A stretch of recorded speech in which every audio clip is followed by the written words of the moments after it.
ذکر کرتے ہیں، فلاں مولوی کا ذکر کرتے ہیں، آپ ان کے قصے سنا کر لوگوں کو ان کے خلاف بیان کرتے ہیں، تو یہ بھی تو غیبت ہے۔ پیارے بھائی،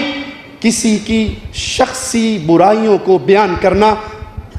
اسلام اس کی اجازت نہیں دیتا۔ اس پہ پردہ ڈالو، بڑی سے بڑی برائی، وہ چور ہے، وہ زانی ہے، وہ ڈاکو ہے، وہ اس کو پردہ ڈالو، چھپاؤ اس کو جو اس کی ذاتیات سے متعلق ہے۔ لیکن اگر کوئی شخص لوگوں کی گمراہی کا ذریعہ بن رہا ہے، اگر کوئی شخص توحید کو شرک کے ذریعے مٹانے کی کوشش کر رہا ہے، سنت کو مٹا کر بدعت کو رواج دے رہا ہے، ہم کسی کی شخصیت کو برا نہیں کہتے، اللہ کی رحمت سے آواز لگاتے ہیں۔ ہم نے آج تک کسی عالم کو، وہ کسی بھی فرقے کا تعلق رکھتا ہو، گالی نہیں دی، اس کی شخصیت کو برا نہیں کہا، صرف اس کے وہ جملے جو اللہ کی شریعت سے ٹکراتے ہیں، ہم کسی ایک فرقے کی بات نہیں کرتے۔ ہر وہ آدمی جس کی بات قرآن و حدیث سے ٹکراتی ہے، ہم اس کو اٹھا کر قرآن و حدیث پہ پیش کر کے اس کا رد کرتے ہیں، اور یہ غیبت میں نہیں۔ امام اہل سنت امام احمد رحمہ اللہ سے پوچھا گیا، ایک شخص فرض نماز پڑھتا ہے، اس کے بعد نوافل میں مصروف ہو جاتا ہے، اور ایک فرض نماز پڑھتا ہے اور اس کے بعد کھڑا ہو کر اہل بدعت پہ رد کرتا ہے، لوگوں کو سنت کی تعلیم دیتا ہے، بدعات سے بچاتا ہے، اہل بدعت سے بچاتا ہے۔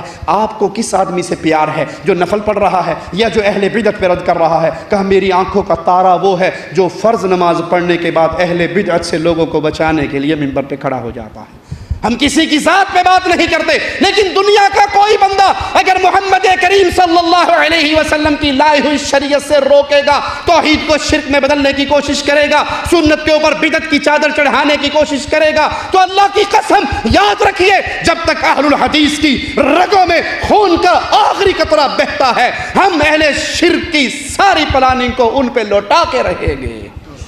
ہم شرک کو پنپنے نہیں دیں گے۔ جب تک ہم زندہ ہیں، اس دھرتی پہ قائم ہوگی تو اللہ کی توحید قائم ہوگی، شرک یہاں پہ پنپ نہیں سکتا۔ اللہ سے دعا ہے اللہ ہمارے گناہوں کو معاف فرمائے، اللہ ہماری خطاؤں کو معاف فرمائے، اللہ ہماری سیاہکاریوں کو معاف فرمائے، اللہ ہمیں زندہ رکھے، ایمان پہ رکھے، اللہ ہمیں زندہ رکھے، توحید پہ رکھے، اللہ ہمیں زندہ رکھے، لا الہ الا اللہ کا پیغام اپنے سینوں سے لگا کر گلی گلی کوچے کوچے پھیلانے والا بنا کے رکھے۔ اللہ کی قسم یہ باتیں جذباتی نہیں ہیں، حقیقت حال یہ ہے۔ ملتان کا ایک ذاکر میرے اللہ مالک کی توہین کرتے ہوئے ایک جملہ کہتا ہے، جب علی پیدا ہوئے، ابو طالب ایک عیسائی کے پاس گئے، اس سے پوچھا یہ بچہ کیسا ہے؟ اس نے زائچہ بنایا پھاڑ دیا، دوسرا بنایا پھاڑ دیا، تیسرا بنایا پھاڑ دیا۔ ابو طالب نے کہا یہ کیا کرتا ہے تو اتنے زائچے بنا بنا کر پھاڑ رہا ہے، مجھے بتاتا کیوں نہیں یہ بچہ کیسا ہے؟ کہا جس وقت جس لمحے جس طرح کا بچہ تو کہہ رہا ہے پیدا ہوا ہے، اس طرح بچہ پیدا نہیں ہو سکتا، اللہ پیدا ہو رہا ہے۔ سرکار ابو طالب نے سوچا علی 13 رجب کو فجر کے وقت آیا،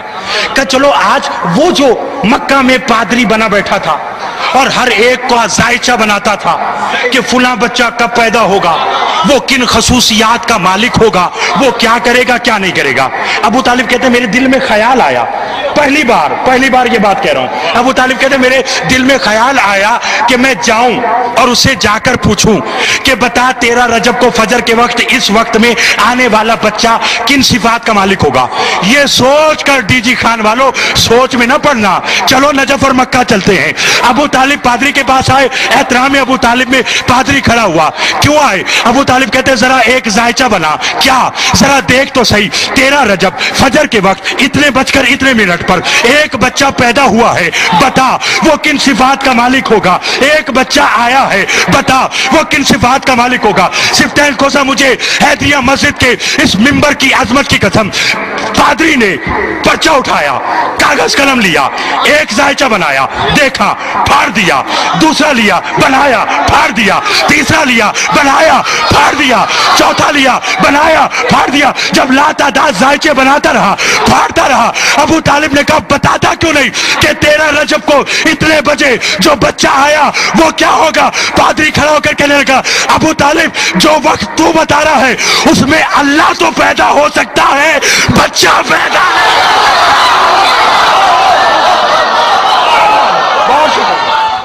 آج رافضیت کا کفر اتنا بڑھ چکا ہے، وہ سیدنا علی کو اللہ سمجھتے ہیں، وہ کہتے ہیں علی پیدا نہیں ہوا اللہ پیدا ہوا۔ اے میری سنی قوم، اے اہل توحید نوجوانوں، بتاؤ جب شرک یوں پھیل رہا ہو، آپ کا مال کس کام کا ہے، آپ کی جوانی کس کام کی ہے، آپ کا عقیدہ آپ کو پکار رہا ہے، اٹھو دعوت توحید کو بیان کرنے کے لیے، اٹھو گے؟